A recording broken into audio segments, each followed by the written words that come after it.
Coronavirus outbreak, but panic buying has set in.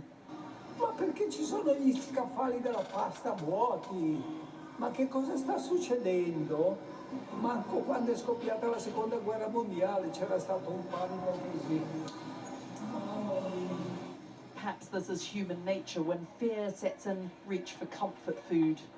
Italy now has the highest number of COVID-19 cases outside Asia. 219 people have tested positive and 6 people have died. It's currently centred around Lombardy and Veneto in northern Italy.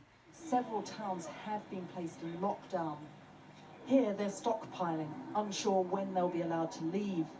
Yet do they really have more cases than the rest of Europe? We spoke to one of the doctors treating coronavirus patients. The question is, did we find cases because we perform a lot of swabs and the other didn't perform the swabs because there was no reason according to international protocols? So, in other words, there are other outbreaks in Europe that we don't know because authorities didn't look for it, or we are so unlucky to have the only outbreak in Italy. Globally, 80% of people who contract the virus have mild or no symptoms. It can be hard to find. But there's another theory for Italy's outbreak.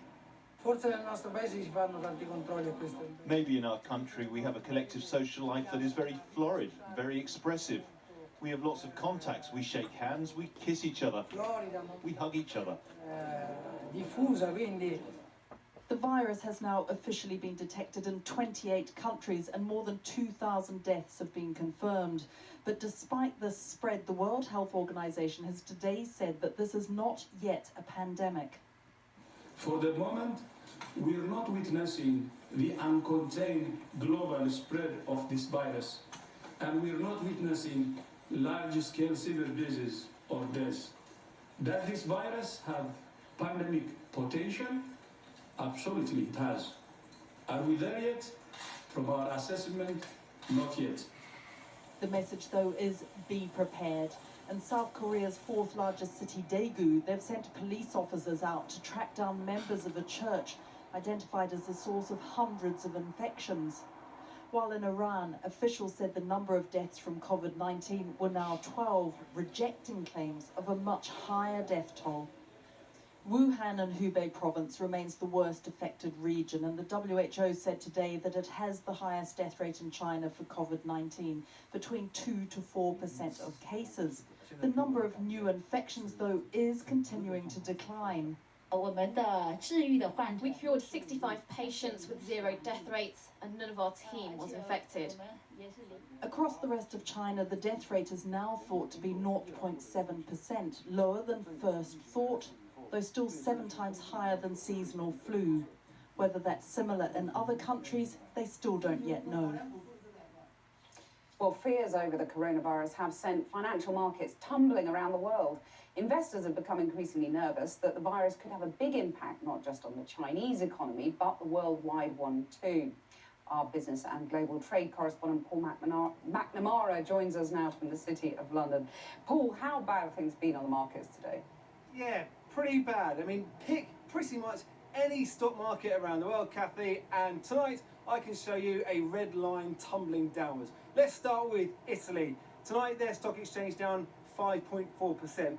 Not all that surprising given the lockdown you saw earlier on of Italian towns, but it's not isolated there though. In the US a short time ago, the Dow Jones down 3.3%, and that was echoed here in the UK. The FTSE tonight closed down 3.3%. Okay, so 3.3%, how bad is that? Pretty bad. 3.3% is the biggest single loss in a day in more than 4.5 years. 3.3% means that right now, the 100 biggest companies in the UK are worth about £50 billion less than they were this morning. Now, obviously, some companies have fared worse than others. The big losers today, travel companies. So EasyJet, down a huge 17%. IAG, the owners of British Airways, down 9%. And TUI, the world's largest tour operator, down 10%. And all of these losses come back to coronavirus. Lots of eye-watering numbers. So just take us through why investors are so worried. Well, one economist was saying to us today, it's not so much the virus they're worried about, it's the response to the virus. And as you saw in that report earlier on, the response has been lockdown. And so you can easy to see why travel operators and travel companies are being clobbered. But why is everyone else being hit? Well, it's not just tourism which is seizing up, it's real life. In quarantine zones, no one's going to work. In China, manufacturing has been hit, slowing down massively, which means components aren't being shipped to factories across the world, which means goods aren't being made, which means they will not be sold.